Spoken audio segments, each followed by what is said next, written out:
রাজনীতিবিদদেরই দেশ পরিচালনা করা উচিত বলে মন্তব্য করেছেন সমাজ সেবায় ২১ পদকপ্রাপ্ত বিশিষ্ট শিল্পপতি পিএইচপি পরিবারের চেয়ারম্যান সফি মোহাম্মদ মিজানুর রহমান।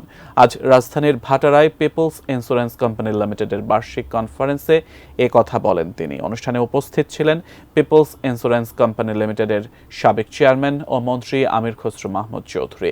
মানুষের সাফল্য ব্যাংকে জমানো অর্থ কিংবা বাড়ি গাড়িতে নয়, বরং একজন মানুষ কতগুলো মানুষের মুখে হাসি ফোটাতে পারল তার উপর নির্ভর করে বলে মন্তব্য করেন সফি মোহাম্মদ মিজানুর রহমান।